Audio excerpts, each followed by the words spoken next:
guys, welcome back to World of Tanks with the great and powerful Zilla, and today's video is dedicated specifically to a young man by the name of Noah. Noah, I know you're watching, and I hope everything is cool and everything is great.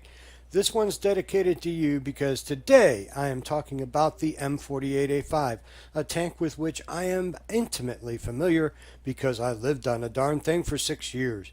That's right, I served proudly in Troop G, 2nd Squadron of the 107th Armored Cavalry Regiment on this tank right here, the M48A5. Alright, I served between 1983 and 1989, and this was my baby. This was my tank.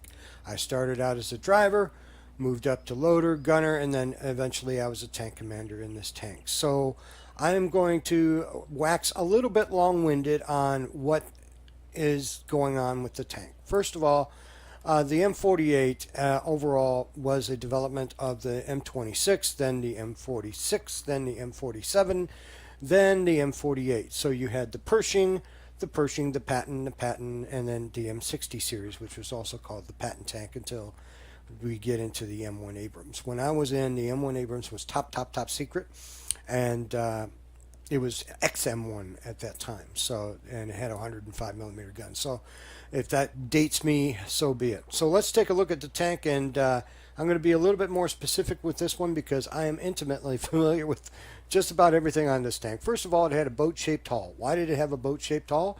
Because it was designed to fjord rivers. This was a defensive tank, a quick-draw, fast-firing, accurate tank that was designed to take on the masses of the Soviet Union and Warsaw Pact in Europe. Okay? It served the United States Army extraordinarily well, and it also served the Israeli Army extraordinarily well. In fact, the M48A5 idea came from Israel. They had the 90mm M48A2 Charlies and the M48A3s, and they decided they were going to put the British L7 gun on it, and that's what they did.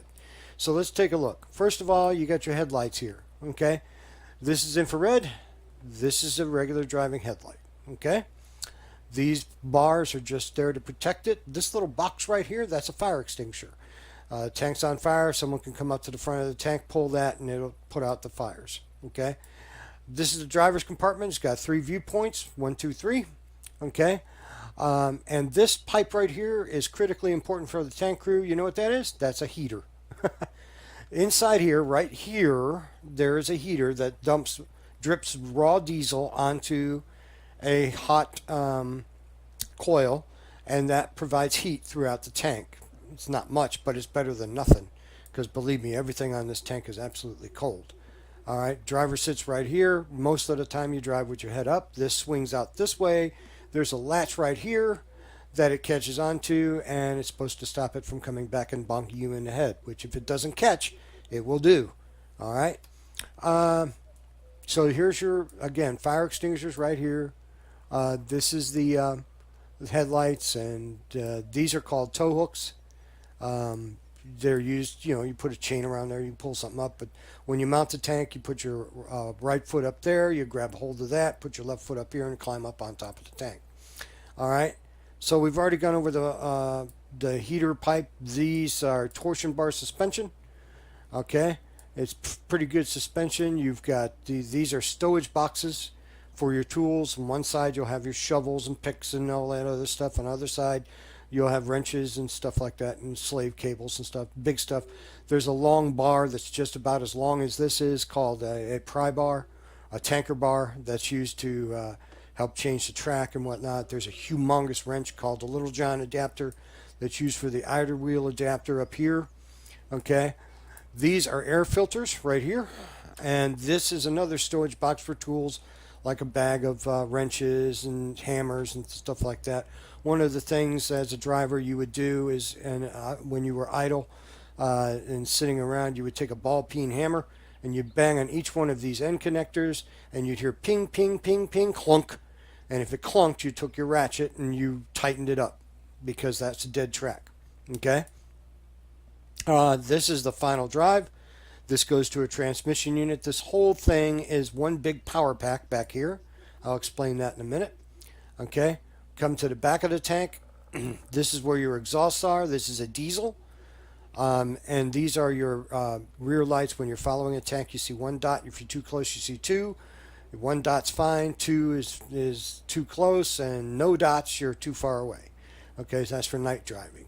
All right, this is just a tow hook to tow something behind it. We never did, but you could. Over here, we have this right here is the most dangerous part for the tank. This is an infantry box. This is where the infantry could come up behind and talk to your tank via a little telephone here.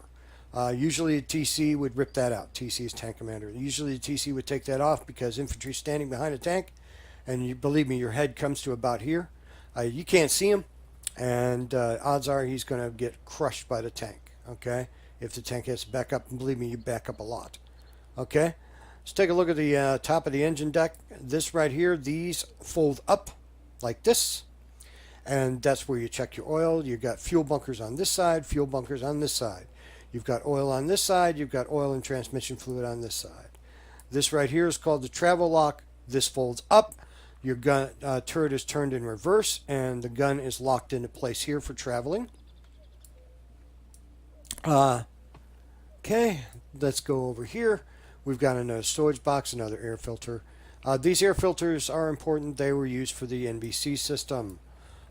This tank was equipped to be sealed for nuclear, biological, and chemical warfare, something that's so nasty no one even likes to think about it. Again, another storage box for large tools. This is a jerry can that's used for water. Various riff-raff, frick-frack stuff storage in the bustle right here. Tankers are notorious for garbaging up the tank. We were no different. You would just, anything you could throw on here, you would throw on here. Anything extra you could get your hands on, you would get your hands on. It was a mule. It would carry everything for you. Spare road wheels, spare track plates, everything. Spare parts. Tankers are notorious thieves. We would steal from other tanks if our heaters was bad. At night, you might go out there and replace someone else's heater with your heater and take their heater and put it in your tank. That wasn't unusual. So this is a tank commander's tank. How do we know it's a tank commander's tank? Because it's got two aerials, one here and one here. This is the regular aerial. That's for use in the tank-to-tank communication. This actually folds down. Usually you would have a bungee cord sitting up here somewhere that would take that and fold it down. Okay, and this is the tank ventilator for the turret. This fume would take all the gases from firing the gun out of the turret. These rings are here used here to lift the turret off the tank so that you could service it. This is the loader's hatch. This is the commander's hatch. TC's hatch has 4 viewports and a periscope. Normally on our M48s, what we would do, the loader would have an M60 Echo, M60 Echo on his hatch, and then the commander would have an M2 Browning 50 caliber. On this iteration, they have put 2 M60s on here. Okay. Moving around to the front again. This is a xenon 10 million candle watt searchlight that you would be well advised not to use. It did have an infrared capability though, and that was used. To this side, this is the coaxial machine gun. This is the M105 telescope. That is an auxiliary sight the gunner used. These are the gunner's sights right here. And these little ears right here are part of the coincidence rangefinder. This runs all the way across. When the commander sees a target, he simply dials it in. You have 2 images. They come together as one. When they come together at one, that's the range that you have. This is the the British L7 105 millimeter 66 caliber long main gun. All right. Now this gun fired 5 different types of ammunition on the M48A5. It fired sabot rounds, which are your standard armor-piercing rounds with a tungsten carbide core or sometimes depleted uranium. It also fired armor-piercing fin-stabilized discarding sabot. And this was a round that had fins. It was just a sabot round with fins. It was a little bit larger. Then you had heat rounds, high explosive anti-tank. that were chemical rounds used against enemy tanks, and then you had two extra rounds that a lot of tanks nowadays don't have. One we just called Willie Peter. It's a white phosphorus round. It was a smoke round, and it was very feared by infantry because it would burn and nothing would put it out. You could not put out this fire. It would get into you and it would burn and burn and burn and burn. And the other round was called a beehive round. And some of you may have never heard of a beehive round, but basically what it did was it turned this gun into a gigantic shotgun. What you had was a round that had a cap on it that had a range dial. You would set this range dial, and in this round you would have a core of high explosive surrounded by thousands of these tiny little razor sharp flechettes, little needles. All right, this thing would fire off the main gun, and at a set range it would explode, and these things would go everywhere, and it would sound like a hive of bees, buzz, going out, and it would just mow everything down that wasn't heavily armored. Okay, and this was basically a giant shotgun shell. It was called a beehive round.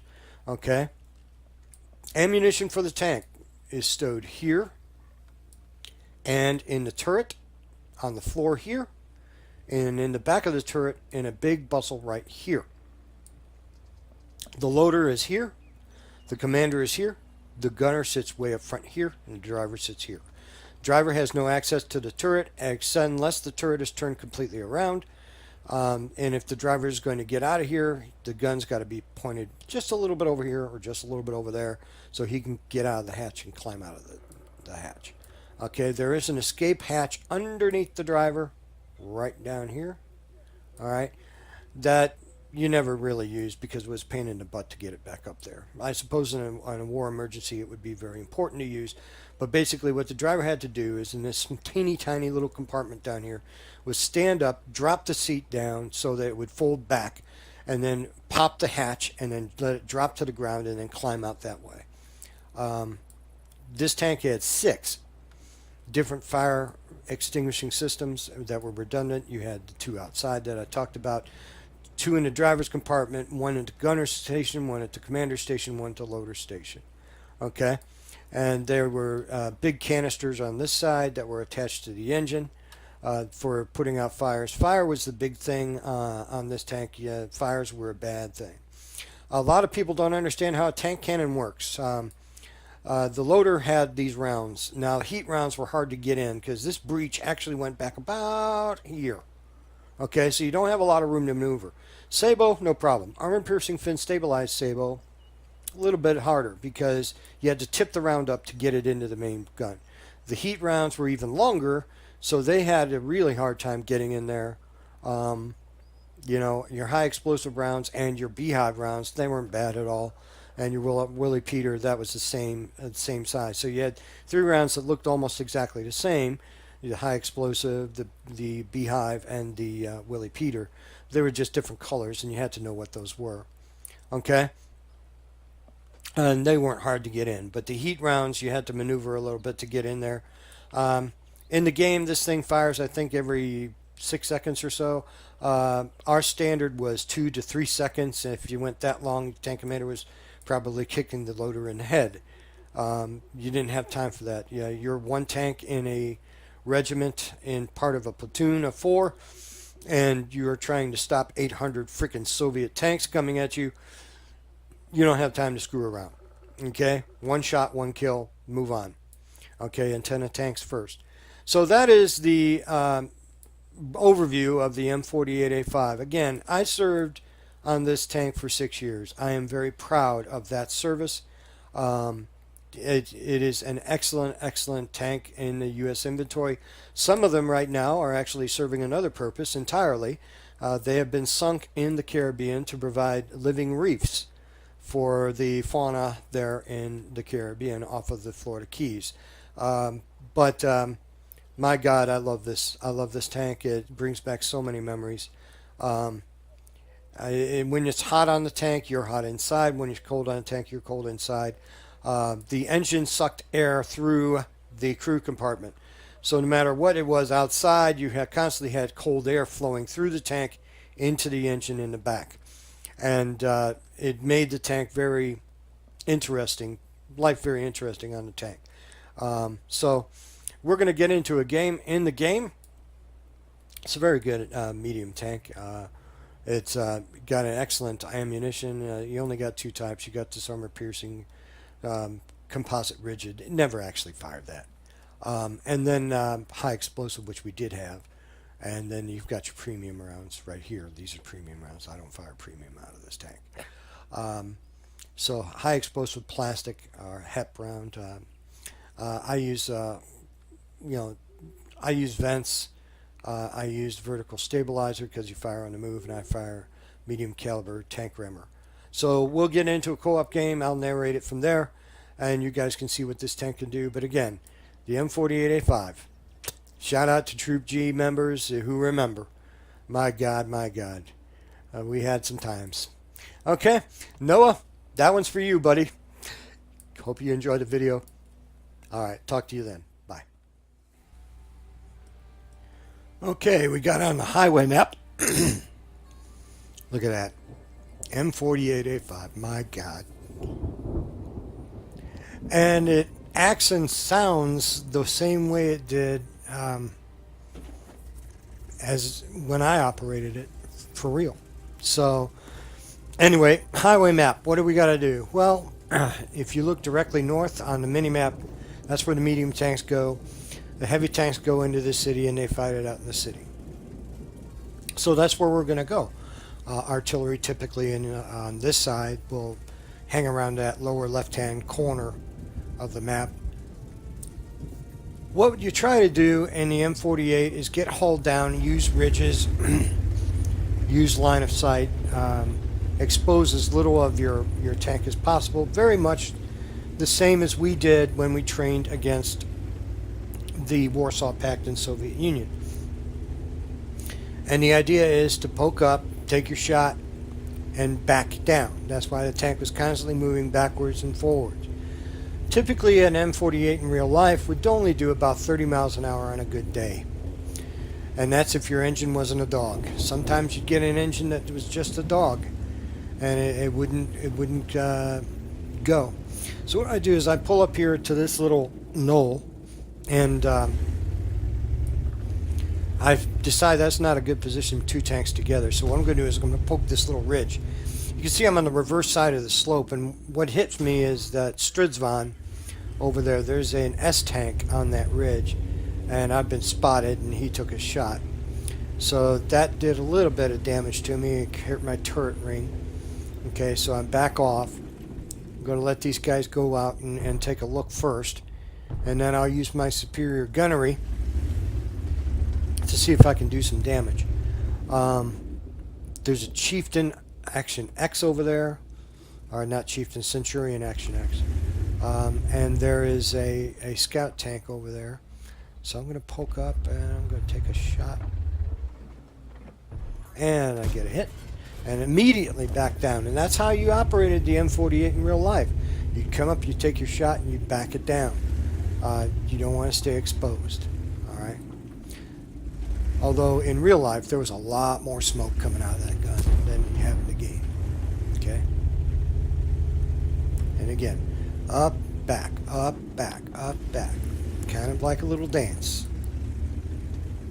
I take another shot, I get another hit. And that Stridsvan took another shot at me. I think it was a Stridsvan.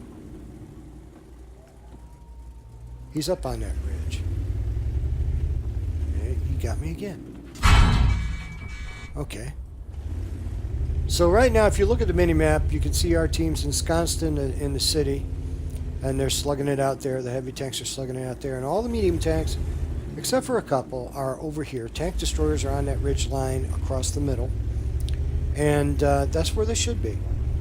So far, everybody's doing their job. Put it that way. Okay? Stridsvan takes another shot at me.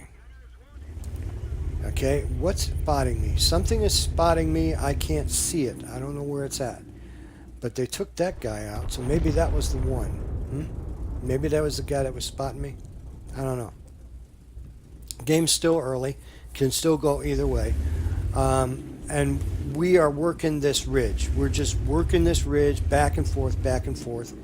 And working these enemy tanks. There's that Stridsvon. I've been looking for that little sucker. I take a shot and miss, and he disappears, but he gets killed. Boom, he's dead. Okay, blind shot. So, what do we gotta do? Well, I'm a little bit trepidatious here. I'm a little bit cautious. I can't take another hit. I just can't. If I take another hit, I'm going to die. So these guys push out in front of me. When I'm fairly sure it's okay, I'm going to move. But right now, we're losing the city. If you look at the mini-map in the lower right-hand corner, we are losing the city. So we got to do something. We'll push the cap. We push the cap, we take out the artillery, and we cap it. That's the plan. It's a cunning plan, and hopefully it'll work. Okay? It's unspoken, but that's what we're going to do. If you look at where our medium tanks are going, that's what you're doing. And they're well enough in front of me now that I feel it's fairly safe for me to go where I need to go. All right? So I'm moving forward.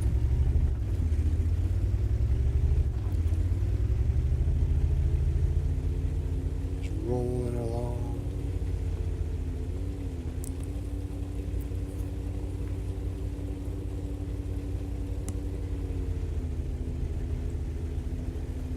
And while I'm going along, I'm going to repair my turret ring, since the repair's off cooldown.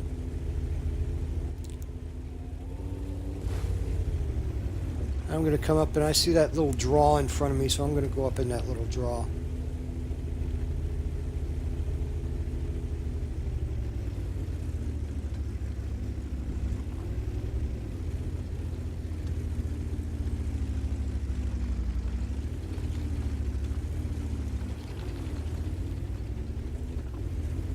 I'm going to just go into their cap circle. We're going to cap it. They've taken the city, and now they're panicking, and they're coming back to reset the cap. And what we're going to try and do is we're just going to try and delay them from coming across and resetting the cap. And hopefully we can cap it out.